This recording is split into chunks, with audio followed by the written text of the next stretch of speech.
ತಂದಾನೇ ನನಿತಾನ.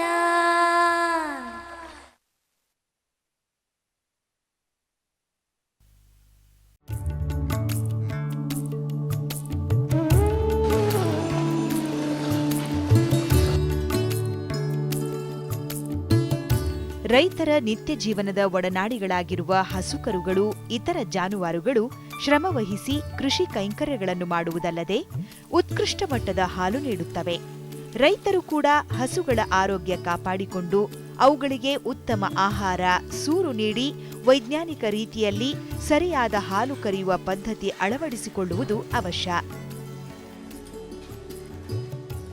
ರೈತರಿಗೆ ಬಹಳ ಮುಖ್ಯವಾಗಿ ಅಂತಂದರೆ ಈ ಹೈನುಗಾರಿಕೆಯಲ್ಲಿ ಭಾಳಷ್ಟು ಜನ ರೈತರು ಈಗ ತೊಡ್ಕೊಂಡಿದ್ದಾರೆ. ದಿನಕ್ಕೆ 2 ಬೆಳೆ, ಆಮೇಲೆ ಉಪಯೋಗಿಸೋಂಥದ್ದು ನಮಗೆ ಬೇಡದೇ ಇರೋಂಥ ವಸ್ತುಗಳು, ಹೀಗೆಲ್ಲ ಅಡ್ವಾಂಟೇಜ್ಗಳನ್ನು ಹೇಳ್ಕೊಂಡು ಹೈನುಗಾರಿಕೆಯಲ್ಲಿ ತೊಡ್ಕೋತಾರೆ. ಆದರೆ ಯಾವುದೇ ಒಂದು ಬೆಳೆಯನ್ನು ಪಡೆಯುವಂಥ ಕ್ರಮ ಇದೆಯಲ್ಲ, ಅದು ಸಹಿತ ವೈಜ್ಞಾನಿಕವಾಗಿ ಇರಬೇಕಾಗುತ್ತೆ. ಈಗ ಹಾಲು ಕರೆಯೋದು ಎಷ್ಟೋ ಮನೆಗಳಲ್ಲಿ ನೋಡಿರ್ಬೋದು, ಕುಟುಂಬದಲ್ಲಿ ರೈತರು ಅನುಭವಿಸ್ತಾ ಇರ್ತಾರೆ. ಒಬ್ಬ ವ್ಯಕ್ತಿ ಹೋಗಿ ಹಾಲು ಕರೆದಾಗ ಹೆಚ್ಚು ಹಾಲು ಕೊಡ್ತಾ ಇರ್ತದೆ.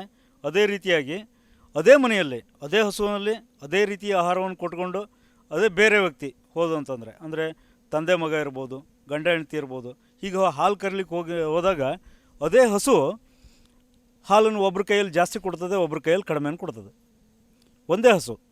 ಅಂದರೆ ಈ ಥರ ವ್ಯತ್ಯಾಸಗಳು ಇದ್ದೇ ಇದೆಯಲ್ಲ. ಯಾಕಪ್ಪ ಅಂತಂದರೆ ನೋಡಿ, ಇವತ್ತು ಹಾಲಿನ ಬೆಲೆನೂ ಸಹಿತ ಜಾಸ್ತಿ ಆಗಿದೆ. ಒಂದು ಅರ್ಧ ಲೀಟ್ರ್ 1 ಲೀಟ್ರ್ ಹಾಲು ವ್ಯತ್ಯಾಸ ಆಯಿತು, ಹಾಲು ಕರೆಯೋ ಪದ್ಧತಿ ಒಳಗೆ ವ್ಯತ್ಯಾಸ ಆಯಿತು ಅಂತಂದರೆ ಸುಮಾರು 20 ರಿಂದ 25 ರೂಪಾಯಿಯಷ್ಟು ನಷ್ಟ. 1 ಲೀಟ್ರ್ ವ್ಯತ್ಯಾಸದಲ್ಲಿ 25 ರೂಪಾಯಿ ನಷ್ಟ ಆಗುತ್ತೆ. ಇದೇ ರೀತಿ ಈ ಹಾಲು ಕರೆಯುವಂಥ ಕ್ರಮ, ಹಾಗಾಗಿ ರೈತರಿಗೆ ಬಹಳ ಮುಖ್ಯವಾಗಿ ಇದ್ರ ಬಗ್ಗೆ ಅರಿವು ಅಗತ್ಯ ಇದೆ ಅಂತ ನನ್ನ ಅಭಿಪ್ರಾಯ. ಹಾಲು ಕರೆಯಲು ಬೇರೆ ಬೇರೆ ಪದ್ಧತಿಗಳಿವೆ. ಹಸುವಿಗೆ ನೋವಾಗದಂತೆ 3 ಬೆರಳುಗಳಿಂದ ಕೆಚ್ಚಲು ಎಳೆದು ಹಾಲು ಕರೆಯುವ ಪದ್ಧತಿ ಸೂಕ್ತ. ಇಲ್ಲವೇ ಸಂಪೂರ್ಣ ಕೈ ಬಳಸಿ ಹಾಲು ಕರೆಯುವುದು ಉತ್ತಮ. ಸಾಮಾನ್ಯವಾಗಿ ರೈತರು 3 ಪದ್ಧತಿಯಲ್ಲಿ ಹಾಲನ್ನು ಕರೀತಾರೆ. ಕೈಯಲ್ಲಿ ಉಪಯೋಗಿಸಿ ಕರಿಬೇಕಾದ್ರೆ 1, 2 ಅಥವಾ 3 ಬೆರಳನ್ನು ಹಿಡಿದ್ಬಿಟ್ಟು ಹಿಂಡೋ ಅಂಥದ್ದು, ಮೊಲೆ ಬುಡದಿಂದ ಹಿಡಿದು ನೀವಿ ಕೆಳತನಕ ಅದನ್ನು ತೊಗೊಂಬಂದು ಹಾಲಿನಲ್ಲೇ ಕರೀತಾರೆ. ಇದನ್ನು ಇಂಗ್ಲೀಷ್ನಲ್ಲಿ ಸ್ಟ್ರಿಪ್ಪಿಂಗ್ ಅಂತ ಕರೀತಾರೆ. ಅದೇ ರೀತಿ ಇನ್ನೊಂದು ಪದ್ಧತಿ ಅಂತಂದರೆ, ಅವರು ಹೆಬ್ಬೆರಳನ್ನು ಮಡಚಿಬಿಟ್ಟು ಆ ಮೊಲೆಯನ್ನು ಹಿಡಿದು ಇಡೀ ಕೈನಿಂದ ಉಪಯೋಗಿಸ್ಬಿಟ್ಟು ಕರಿತಾ ಇರ್ತಾರೆ. ಇನ್ನೊಂದು ಪದ್ಧತಿಗಳು ಸಂಪೂರ್ಣ ಹಸ್ತ ಪದ್ಧತಿ, ಅಥವಾ ಇಂಗ್ಲೀಷ್ನಲ್ಲಿ ಫುಲ್ ಹ್ಯಾಂಡ್ ಮಿಲ್ಕಿಂಗ್ ಅಂತ ಕರೀತಾರೆ. ಈ ಪದ್ಧತಿಯಲ್ಲಿ ಹಾಲು ಕರೀತಾರೆ. ಈಗ ನಾವು ಹಾಲು ಕರೆಯೋ ಈ 3 ಪದ್ಧತಿ ಇದ್ದವರು ಸಹಿತ ನಾವು ಇದರಲ್ಲಿ ಯಾವ ಪದ್ಧತಿಯನ್ನು ಆಯ್ಕೆ ಮಾಡ್ಕೋಬೇಕು ಅನ್ನೋದು ಬಹಳ ಮುಖ್ಯ. ಒಂದು, ನಮ್ಮ ಇದರಲ್ಲಿ ಗಮನ ಹರಿಸೋದು ಅಂತಂದರೆ, ಕೆಲವ್ರ ಕೈಯಲ್ಲಿ ಹೆಚ್ಚಿಗೆ ಹಾಲು ಬರುತ್ತೆ, ಕೆಲವ್ರ ಕೈಯಲ್ಲಿ ಕಡಿಮೆ ಹಾಲು ಬರ್ತದೆ, ಅದೇ ಹಸು ಅದೇ ಆರೈಕೆ ಇದ್ದರೂ ಸಹಿತ ಅಂತ ಹೇಳ್ಬಿಟ್ಟು.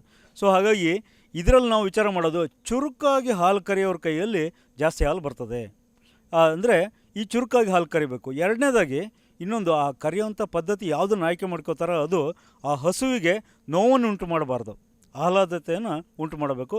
ಹಸು ಅತ್ಯಂತ ನೆಮ್ಮದಿಯಿಂದ ಹಾಲನ್ನು ಕೊಡ್ತಾ ಇರಬೇಕು, ಅದಕ್ಕೆ ನೋವು ಆಗಬಾರ್ದು. ಹಾಗಾಗಿ ಈ ಪದ್ಧತಿಯಲ್ಲಿ ನಾವು ಯಾವುದನ್ನು ಆಯ್ಕೆ ಮಾಡ್ಕೋಬೇಕು ಅಂತಂದರೆ, ನಾನು ಈಗಾಗಲೇ ಮೊದಲು ಹೇಳಿದಂಥ ಸ್ಟ್ರಿಪ್ಪಿಂಗ್ ಅಥವಾ 2 ಅಥವಾ 3 ಬೆರಳಿನಲ್ಲಿ ಎಳೆದು ತೆಗೆಯುವಂಥ ಪದ್ಧತಿ ಒಳಗೆ ಕರೆದ್ರೆ ನಾವು ಸುಮಾರು ಒಂದು 5 ರಿಂದ 8 ನಿಮಿಷದವರೆಗೆ ಕರೆದ್ರೂ ಸಹಿತ 1.5 ರಿಂದ 2 ಲೀಟ್ರ್ ಹಾಲು ಕರಿಬೋದು. ಹಾಗಾಗಿ ಈ ಪದ್ಧತಿ ಏನಿದೆ, 1.5 ರಿಂದ 2 ಲೀಟ್ರ್ ಹಾಲು ಕೊಡ್ತಾರಂಥ ಹಸುಗಳು ಅಂದರೆ ಬಹುತೇಕವಾಗಿ ನಮ್ಮ ನಾಟಿ ಹಸುಗಳು, ಅಥವಾ ಈ ಗರ್ಭಾವಸ್ಥೆಯ ಕೊನೆಯ ಹಂತದಲ್ಲಿ ಬಂದಿರೋಂಥದ್ದು, ಅಂದರೆ ಸುಮಾರು ಒಂದು 5 ತಿಂಗಳು 6 ತಿಂಗಳು ಗಬ್ಬಾರಂಥ ಹಸುಗಳು ಹಾಲು ಕಡಿಮೆ ಕೊಡ್ತಾ ಇರ್ತದೆ, ಅಂಥ ಹಸುಗಳಿಗೆ ಇವು ಯೋಗ್ಯ. ಹಾಗಾದರೆ ಇನ್ನೊಂದು ಪದ್ಧತಿ ಅಂತಂದರೆ ಈ ಬೆರಳು ಮಡಚಿ ಕರೆಯುವಂಥ ಪದ್ಧತಿ ಅಂತ ಹೇಳಿದೆ. ಈ ಬೆರಳು ಮಡಚಿ ಕರೆಯುವಂಥ ಪದ್ಧತಿ ಒಳಗೆ ಏನಾಗುತ್ತೆ, ಹೆಬ್ಬೆರಳು ಮಡಚಿ ಕರಿತಾ ಇದ್ದಾಗ ಕ್ರಮೇಣವಾಗಿ ಹಾಲು ಕರೆಯುವಂಥ ಕೈಯ ಹೆಬ್ಬೆರಳುಗಳು ಗಂಟಾಗುತ್ತಲ್ಲಿ. ಗಂಟಾದಾಗ ಏನಾಗುತ್ತೆ, ಆ ಆಕಳನ್ನು ಕರಿಬೇಕಾದ್ರೆ ಕೈ ಒಳಗೆ ಇರೋಂಥ ಗಂಟು ಆ ಮೊಲೆಯನ್ನು ಒತ್ತುತ್ತೆ. ಯಾವತ್ತೋ ಒಂದು ದಿವಸ, ಅಂದರೆ ಎಲ್ಲ ದಿವಸನೂ ಆಗದೇ ಇರ್ಬೋದು, ಯಾವಾಗಲೂ ಒಂದು ದಿವಸ ಆ ಮೊಲೆಗೆ ಪೆಟ್ಟಾಗುತ್ತೆ, ಒಳಗಡೆ ಮಾಂಸಖಂಡಗಳಿಗೆ ತೊಂದರೆ ಆಗ್ತದೆ, ಹಾಗೆ ರಕ್ತನಾಳಗಳು ಒಡ್ಕೊಂಡ್ಬಿಡ್ತದೆ. ಹಾಲು ಕರಿಲಿಕ್ಕೆ ಹೋಗಿ ನೋಡಿದಾಗ ಆ ಕೆಂಪು ಹಾಲು ಬಂದುಬಿಡ್ತದೆ. ಅವಾಗ ಆ ಕೆಂಪು ಹಾಲು ಬಂದಾಗ ಏನು ಮಾಡ್ತಾರೆ ಅಂತಂದರೆ, ಬಹುತೇಕವಾಗಿ ನಮ್ಮಲ್ಲಿ ರೈತರು ನೋಡ್ಕೊಳ್ಳೋವಂಥದ್ದು, ನಾನು ಅದನ್ನು ಮೊಲೆಗೆ ಪೆಟ್ಟು ಮಾಡಿದ್ದೀನಿ ಕೆಂಪು ಹಾಲು ಬರ್ತದೆ ಅನ್ನೋದ್ರ ಬಗ್ಗೆ ಯೋಚನೆ ಬರೋದಿಲ್ಲ. ಮೂಢನಂಬಿಕೆ ಕಡೆ ನಮ್ಮ ಗಮನ ಎಳ್ಕೊಂಡ್ಬಿಡ್ತದೆ. ಅಂದರೆ ಚೌಡಿ ಕಾಟನೋ ಅಥವಾ ಇನ್ನೊಂದೇನೋ ಒಂದು ಕಥೆಯನ್ನು ಕಟ್ಬಿಟ್ಟು ಅದಕ್ಕಾಗಿ ಅವರು ಹೋಗ್ತಾರೆ ವಿನಃ ಮಾನಸಿಕ ಒಂದು ನೆಮ್ಮದಿಯನ್ನು ಪಡೀಲಿಕ್ಕಾಗಿ ಈಗ ಮೂಲತಃ ಏನಾಗಿದೆ ಅನ್ನೋದ್ರ ಬಗ್ಗೆ ಗಮನ ಹರಿಸೋದಿಲ್ಲ. ಹಾಗಾಗಿ ಈ ಪದ್ಧತಿಯಲ್ಲಿ ಬೆರಳು ಮುಚ್ಚಿ ಕರೆಯುವಂಥ ಪದ್ಧತಿಯೊಳಗೆ ಸುಮಾರು ಒಂದು 5 ರಿಂದ 8 ನಿಮಿಷದೊಳಗೆ 7-8 ಲೀಟ್ರ್ ಹಾಲು ಕರಿಬಹುದಾದರೂ ಸಹಿತ ಇದು ಮೊಲೆಗೆ ಹಾನಿಯನ್ನು ಮಾಡ್ತದೆ. ಆದ್ದರಿಂದ ಈ ಪದ್ಧತಿಯನ್ನು ಅನುಸರಿಸಬಾರ್ದು. ಇನ್ನು ಹಾಗಿದ್ರೆ ಯಾವ ಪದ್ಧತಿಯನ್ನು ಕರಿಬೇಕು ಅಂತ ಹೇಳ್ಬಿಟ್ಟು ಸಂಪೂರ್ಣ ಕೈ ಪದ್ಧತಿಯನ್ನು ಉಪಯೋಗಿಸ್ಬೇಕು. ಅಂದರೆ ನಮ್ಮ ಹೆಬ್ಬೆರಳೇನಿದೆಯಲ್ಲ ಅದು ಮೊಲೆಯ ಬುಡವನ್ನು ಒತ್ತುತ್ತಾ ಇರಬೇಕು. ಈ ತೋರು ಬೆರಳು ಮೊಲೆಗೆ ಸುತ್ತುವರೆದಿರಬೇಕು. ಆಮೇಲೆ ಉಳಿದ ಬೆರಳುಗಳು ಪ್ರೆಸ್ ಮಾಡ್ತಾ ಇರಬೇಕು. ಹಾಗೆ ಎಳೆದಾಗ ಮಾತ್ರ ಆವಾಗ ಸಂಪೂರ್ಣ ಈ ಕೈಯನ್ನು ಉಪಯೋಗಿಸ್ಬಿಟ್ಟು ಹಾಲು ಕರೆದಾಗ ಸುಮಾರು 5ರಿಂದ 8 ನಿಮಿಷದೊಳಗೆ ಒಬ್ಬರು 7ರಿಂದ 8 ಲೀಟ್ರ್ ಹಾಲುವರೆಗೂ ಕರಿಬೋದು. ಹಾಗೆ ಇದು ಅಂದರೆ ಹಸುವಿಗೆ ಏನೇ ತೊಂದರೆಯೂ ಮಾಡೋದಿಲ್ಲ, ಚುರುಕಾಗಿಯೂ ಇರ್ತದೆ. ಅಂದರೆ ಚೊಕ್ಕವಾಗಿ ಹಾಲು ಕರಿಬೋದು ಹಾಗೂ ಸಂಪೂರ್ಣವಾಗಿ ಆದಷ್ಟು ಬೇಗ ಹಾಲನ್ನು ಕರಿಬೋದು. ಅದೇ ರೀತಿಯಾಗಿ ಜಾನುವಾರಿಗೂ ಮೊಲೆಗೂ ಸಹಿತ ಏನೇ ಹಾನಿಯನ್ನು ಸಹಿತ ಮಾಡೋದಿಲ್ಲ. ಆಗ ಈ ಪದ್ಧತಿಯನ್ನು ಅನುಸರಿಸುವಂಥದ್ದು ಭಾಳ ಒಳ್ಳೆಯದು. ಹಾಲು ಕರೆಯೋ ಪದ್ಧತಿ ಯಾವಾಗಲೂ ಒಂದು ಕೌಶಲ್ಯನೇ, ಎಲ್ಲ ರೈತರಿಗೂ ಎಲ್ಲರಿಗೂ ಬರೋವಂಥ ಒಂದು ಪದ್ಧತಿ ಅಲ್ಲ. ಇದರಲ್ಲಿ ಅಂದರೆ ನೈಪುಣ್ಯತೆ ಇರ್ತದೆ. ಹಾಲು ಕರೆಯೋವಂಥ ರೂಢಿ ಮಾಡಿಕೊಂಡಾಗ ಪ್ರತಿ ದಿವಸ ಅಂದರೆ ಈಗ ಅದರ ಮೇಲೆ ತೊಡ್ಕೊಂಡಾಗ ಇದು ಈ ಕೌಶಲ್ಯ ವೃದ್ಧಿ ಆಗ್ತಾ ಹೋಗ್ತಾ ಇರ್ತದೆ. ಸುಲಭ ಬೆಲೆಯಲ್ಲಿ ಸಿಗುವ ದೇಶೀಯ ಇಲ್ಲವೇ ವಿದೇಶದ ಹಾಲು ಕರೆಯುವ ಯಂತ್ರ ಮಾರುಕಟ್ಟೆಯಲ್ಲಿ ಲಭ್ಯ. ಇದರಿಂದ ಶುದ್ಧ ಹಾಲನ್ನು ತ್ವರಿತಗತಿಯಲ್ಲಿ ಹಸುವಿಗೆ ಹಿತವಾಗುವ ರೀತಿಯಲ್ಲಿ ಕರೆಯಬಹುದಾಗಿದೆ. ಈಗ ಇತ್ತೀಚೆಗೆ ಅಂದರೆ ಎಲ್ಲರಿಗೂ ಹಾಲು ಕರೀಲಿಕ್ಕೆ ಬರೋದಿಲ್ಲ ಅಂತಲೂ ಹೇಳಿದೆ ನಾನು. ಹಾಗಾಗಿ ಏನಾಗ್ಬೋದು ಅಂತಂದರೆ ಈಗ ಹಾಲು ಕರೆಯುವಂಥ ಯಂತ್ರಗಳು ಸಹಿತ ಇದೆ, ಯಂತ್ರಗಳು ದೊರಕ್ತಾ ಇದೆ. ಈ ಯಂತ್ರಗಳು ಸುಲಭ ಬೆಲೆಯಲ್ಲೂ ಇದೆ, ಅತ್ಯಂತ ಅಂದರೆ ನಾವು ಬೇರೆ ದೇಶದ ಅಥವಾ ಹೊರದೇಶದ ಆಮದು ಮಾಡಿಕೊಂಡಿರೋಂಥದ್ದು ಅತ್ಯಂತ ಕಾಸ್ಟ್ಲಿ ಬೆಲೆಯಲ್ಲೂ ಸಹಿತ ಇದೆ. ಹಾಗಾಗಿ ಈ ಯಂತ್ರಗಳನ್ನು ನಾವು ಉಪಯೋಗಿಸೋದ್ರಿಂದ ಒಂದು ಚುರುಕಾಗಿ ಹಾಲು ಕರಿಬೋದು, ಎರಡನೇದಾಗಿ ಆ ಕೆಚ್ಚಲಿಗೆ ಅಥವಾ ಮೊಲೆಗೆ ಹಾನಿಯನ್ನು ಮಾಡೋದಿಲ್ಲ. ಆಮೇಲೆ ಇನ್ನೊಂದು ಮೂರನೇದಾಗಿ ಭಾಳ ಮುಖ್ಯವಾಗಿ ಅಂದರೆ ಇವತ್ತು ನಾವು ಈ ಹಾಲಿಗೆ ಇಷ್ಟು ಮಾತ್ರ ಬೆಲೆನಾ ಅಂತ ಕೇಳ್ತಾ ಇದ್ದೀವಿ, ಅಂಥ ಪ್ರಸಂಗ ಇದೆ. ಇಷ್ಟೇ ರೇಟಾ ಅಂತ ಹೇಳ್ಕೊಂಡು ಇನ್ನೂ ಹೆಚ್ಚಿನ ರೇಟ್ ಸಿಗೋದಿಲ್ವ ಅಂತೇಳಿ ನಾವು ನಮ್ಮ ದೇಶದಲ್ಲಿ ಉತ್ಪತ್ತಿ ಆಗ್ತಾರಂಥ ಹಾಲನ್ನು ಬೇರೆ ದೇಶಕ್ಕೆ ನಾವು ರಫ್ತು ಮಾಡೋದು ಆದರೆ ಆವಾಗ ಖಂಡಿತವಾಗಿಯೂ ನಮಗೆ ಹಾಲಿಗೆ ಇನ್ನೂ ಹೆಚ್ಚಿನ ಬೆಲೆ ಬಂದೇ ಬರ್ತದೆ. ಹಾಗಾಗಿ ನಾವು ಶುದ್ಧ ಹಾಲಿನ ಕಡೆ ಒಂದು ಸ್ವಲ್ಪ ಹೆಚ್ಚಿನ ಗಮನ ವಹಿಸೋವಂಥದ್ದು ಅತ್ಯಂತ ಅವಶ್ಯವಿದೆ. ಈ ಶುದ್ಧ ಹಾಲಿನ ಉತ್ಪತ್ತಿಗೂ ಸಹಿತ ಈ ಕರಚಾಲಿತ ಯಂತ್ರ ಇರ್ಬೋದು ಅಥವಾ ಕರೆಂಟ್ ಉಪಯೋಗಿಸ್ಬಿಟ್ಟು ಕರೆಯುವಂಥ ಯಂತ್ರಗಳು ಇರ್ಬೋದು, ಈ ಹಾಲು ಕರೆಯುವ ಯಂತ್ರಗಳು ಸಹಕಾರಿಯಾಗಿರ್ತದೆ. ಹಾಲು ಕರೆಯುವಾಗ ಹಸುವಿನ ಸ್ವಚ್ಛತೆ, ಹಾಲು ಕರೆಯುವ ಪರಿಕರದ ಮತ್ತು ಸ್ಥಳದ ನೈರ್ಮಲ್ಯ, ಹಾಲು ಕರೆಯುವ ವ್ಯಕ್ತಿಯ ಸ್ವಚ್ಛತೆ ಮತ್ತು ಆ ಹಾಲನ್ನು ಸಾಗಿಸುವ ಕ್ರಮ ಕೂಡ ಶುಭ್ರವಾಗಿರುವುದನ್ನು ಗಮನದಲ್ಲಿಡಬೇಕು. ಈಗ ಶುದ್ಧ ಹಾಲಿನ ಉತ್ಪತ್ತಿಯಲ್ಲಿ ಭಾಳ ಮುಖ್ಯವಾಗಿ ಗಮನಿಸಬೇಕಂತ ಅಂಶಗಳು ಅಂತಂದರೆ ಒಂದು ಹಸುವಿನ ಸ್ವಚ್ಛತೆ, ಯಾವ ಹಸುವನ್ನು ನಾವು ಹಾಲು ಕರಿತಾ ಇದೀವೋ ಅದು ಶುಭ್ರವಾಗಿರಬೇಕು. ಎರಡನೇದಾಗಿ ಹಾಲು ಕರೆಯುವಂಥ ಸ್ಥಳ, ಕೊಟ್ಟಿಗೆ ಇರ್ಬೋದು ಅಥವಾ ಹಾಲು ಕರೀಲಿಕ್ಕೆ ನೀವು ಬೇರೆ ಮಿಲ್ಕಿಂಗ್ ಪಾರ್ಲರ್ ಮಾಡ್ಕೊಂಡಿದ್ದೀರಿ ಅಂತಂದರೆ ಅದರ ಸ್ವಚ್ಛತೆ ಇರೋವಂಥದ್ದು. ಮೂರನೇದಾಗಿ ಹಾಲು ಕರೆಯುವವರ ಸ್ವಚ್ಛತೆ, ಅವರು ಶುಭ್ರವಾಗಿರಬೇಕು, ಅವ್ರ ಕೈ ಸ್ವಚ್ಛವಾಗಿರಬೇಕಾಗುತ್ತೆ, ಅದರ ಸ್ವಚ್ಛತೆ. ಇನ್ನು ನಾಲ್ಕನೇದಾಗಿ ಅಂದರೆ ಹಾಲು ಕರೆಯುವಂಥ ಪಾತ್ರೆಯ ಸ್ವಚ್ಛತೆ, ಅದು ಸಹಿತ ಶುಭ್ರವಾಗಿರಬೇಕು, ಒಳ್ಳೆ ಪಾತ್ರೆಯನ್ನು ಉಪಯೋಗಿಸ್ಬೇಕಾಗುತ್ತೆ. ಆಮೇಲೆ ಇತ್ತೀಚೆಗಂತೂ KMFನವರು ಸ್ಟೀಲ್ ಪಾತ್ರೆಯನ್ನು ಉಪಯೋಗಿಸಿ ಅಂತ ಹೇಳ್ತಾ ಇದ್ದಾರೆ. ಅದೇ ಪಾತ್ರೆಯಲ್ಲೇ ನಾವು ಕರೆದ್ಬಿಟ್ಟು ನಾವು ತೊಗೊಂಡು ಹಾಕಬೇಕಾಗುತ್ತೆ. ಹೀಗೆ ಇವು 4 ಬಹಳ ಮುಖ್ಯವಾಗಿ ಇರೋಂಥ ಅಂಶಗಳು. ಅದೇ ರೀತಿಯಾಗಿ ನಾವು ತೊಗೊಂಡೋಗೋವಂಥದ್ದು ಕ್ರಮ ಅಂದರೆ ಅದು ಡೈರಿ ಕೋಆಪರೇಟಿವ್ ಸೊಸೈಟಿಗೆ ಹೋಗೋ ತನಕನೂ ಸಹಿತ ರೈತರ ಜವಾಬ್ದಾರಿಲಿರ್ತದೆ ಆ ಸ್ವಚ್ಛ ಹಾಲಿನ ಉತ್ಪತ್ತಿ ಅಥವಾ ಅದನ್ನು ತೊಗೊಂಡೋಗೋವಂಥದ್ದು. ಹಾಲು ಸ್ವಚ್ಛತೆಯಿಂದ ಇದ್ದಾಗ ಮಾತ್ರ ಅಲ್ಲಿ ಡೈರಿ ಕೋಆಪರೇಟಿವ್ ಸೊಸೈಟಿಯವರು ಅದನ್ನು ಒಪ್ಪಿಕೊಳ್ತಾರೆ. ಈ ರೀತಿ ಇದ್ದಾಗ ಮಾತ್ರ ನಾವು ಮುಂದೆ ಒಂದು ದಿನ ನಾವು ಅಂದರೆ ಆದಷ್ಟು ಬೇಗನೆ ಎಲ್ಲರೂ ಸಹಿತ ಶುದ್ಧ ಹಾಲಿನ ಉತ್ಪತ್ತಿಯಲ್ಲೇ ತೊಡ್ಕೊಂಡು ರೈತರು ಅದನ್ನೇ ಅಳವಡಿಸ್ಕೊಂಡ್ಬಿಟ್ಟು ಅವ್ರು ರೈತರು ಮಾರಾಟಕ್ಕೆ ತೊಗೊಂಬಂದರು ಅಂತಂದರೆ ನಮ್ಮ ಬೇರೆ ದೇಶಕ್ಕೆ ನಾವು ರಫ್ತು ಮಾಡೋಂಥ ಒಂದು ಹಾದಿಗೆ ನಾವು ಬರ್ತೀವಿ, ಸುಲಭವಾಗಿ ಬರ್ತೀವಿ. ಆಗ ಇನ್ನೂ ಹೆಚ್ಚಿನ ಬೆಲೆಯನ್ನು ನಾವು ಖಂಡಿತವಾಗಿಯೂ ಹಾಲಿಗೆ ಬೆಲೆಯನ್ನಿಂದಲೇ ನಾವು ಪಡಿಬೋದು. ಹಾಲು ಕರೆಯುವಾಗ ನೋವಾದಲ್ಲಿ ಹಸು ಹಾಲು ಕರೆಯಲು ಬಿಡದೆ ಕೆಚ್ಚಲಲ್ಲೇ ಹಾಲು ಉಳಿದು ವಿವಿಧ ರೋಗಗಳಿಗೆ ಆಹ್ವಾನ ನೀಡಿದಂತಾಗುತ್ತದೆ. ಹಾಗಾಗಿ ರೈತ ಬಾಂಧವರು ಕೊಟ್ಟಿಗೆ ನೈರ್ಮಲ್ಯ ಕಾಪಾಡಿಕೊಳ್ಳಬೇಕು. ಹಾಲು ಕರೆಯುವ ಮೊದಲು ಮತ್ತು ನಂತರ ಕೆಚ್ಚಲುಗಳನ್ನು ತೊಳೆಯಬೇಕು. ರೋಗ ಲಕ್ಷಣ ಕಂಡುಬಂದಾಗ ಕೂಡಲೇ ವೈದ್ಯರಿಂದ ಔಷಧೋಪಚಾರ ಕೊಡಿಸಬೇಕು.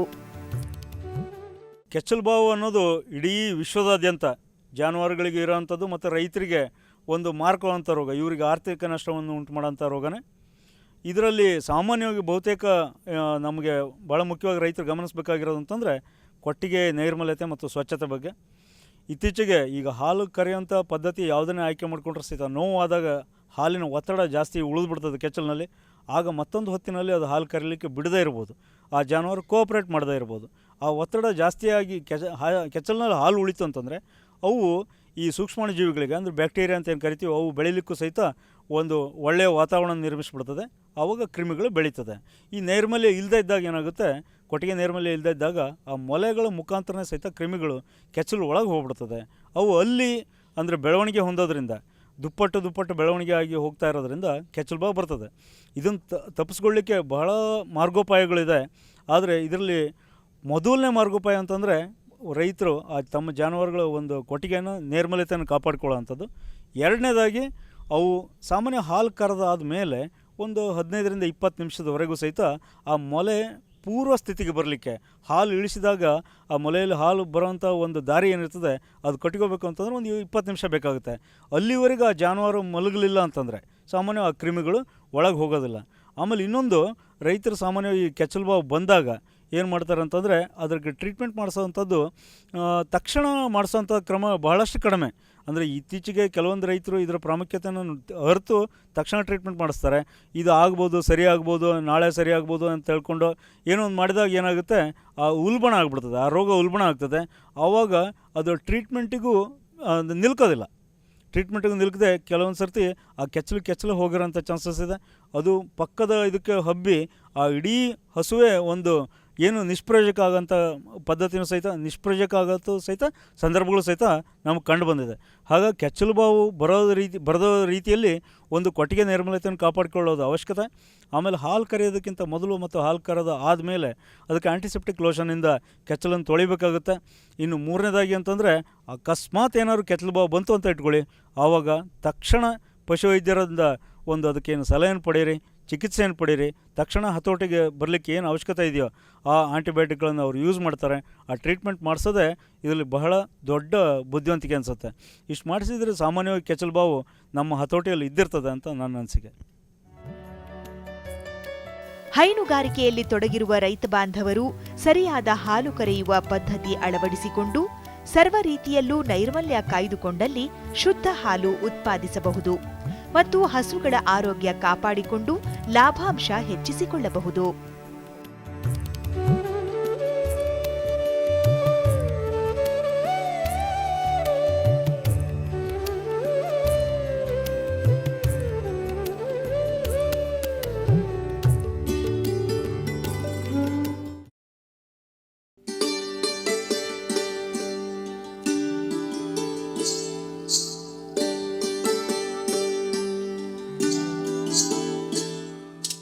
ಇತ್ತೀಚಿನ ದಿನಗಳಲ್ಲಿ ನಿರಂತರ ಆದಾಯ ಪೂರೈಸಬಲ್ಲ ತರಕಾರಿ ಬೆಳೆಗಳತ್ತ ಹೆಚ್ಚು ಹೆಚ್ಚು ಕೃಷಿಕರು ಆಕರ್ಷಿತರಾಗುತ್ತಿದ್ದಾರೆ.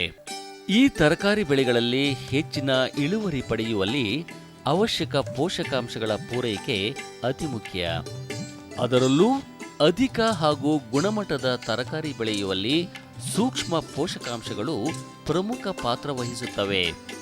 ಈ ಸೂಕ್ಷ್ಮ ಪೋಷಕಾಂಶಗಳನ್ನು ಗಿಡಗಳು ಹೂ ಬಿಡುವ ಹಾಗೂ ಕಾಯಿ ಕಟ್ಟುವ ಹಂತದಿಂದ ಪೂರೈಸಬಹುದಾಗಿದ್ದು, ಬೆಳೆಗಳ ಅವಧಿ ಅನುಸಾರ ಸಿಂಪರಣೆಯ ಸಂಖ್ಯೆಗಳನ್ನು ನಿರ್ಧರಿಸಲಾಗುವುದು.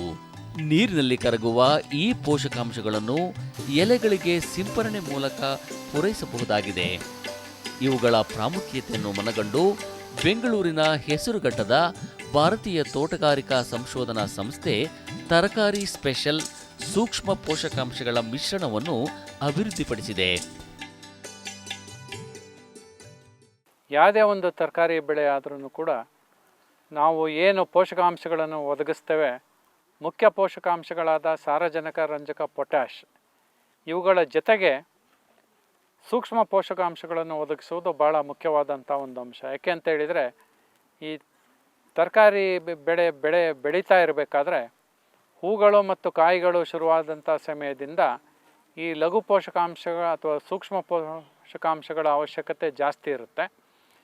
ಈ ಸೂಕ್ಷ್ಮ ಪೋಷಕಾಂಶಗಳ ಒಂದು ಗುಣ ಏನಪ್ಪ ಅಂತೇಳಿದರೆ, ಈ ತರಕಾರಿಗಳು ಹೂ ಮತ್ತು ಕಾಯಿ ಬಿಡುವ ಸಮಯದಲ್ಲಿ ಕೊಟ್ಟಾಗ ಅವುಗಳ ಎಣಿಕೆ, ಗಾತ್ರ ಮತ್ತು ಗುಣಮಟ್ಟ ಇವುಗಳನ್ನು ಉತ್ತಮಪಡಿಸುವುದರಲ್ಲಿ ಈ ಸೂಕ್ಷ್ಮ ಪೋಷಕಾಂಶಗಳು ಬಹಳ ಸಹಾಯ ಮಾಡುತ್ತವೆ.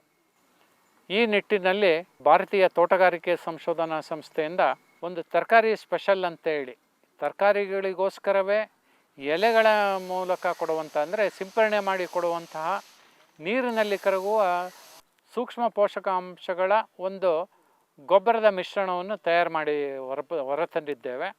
ಇದರಲ್ಲಿ ಮುಖ್ಯವಾಗಿ 5 ಸೂಕ್ಷ್ಮ ಪೋಷಕಾಂಶಗಳು, ಎಲ್ಲ ತರಕಾರಿಗಳಿಗೂ ಬೇಕಾದಂತಹ ಸೂಕ್ಷ್ಮ ಪೋಷಕಾಂಶಗಳಿರುತ್ತೆ. ಯಾವುದ್ಯಾವುದಪ್ಪ ಅಂತೇಳಿದರೆ ಕಬ್ಬಿಣ, ಸತು, ತಾಮ್ರ, ಮ್ಯಾಂಗನೀಸ್ ಮತ್ತು ಬೋರಾನ್.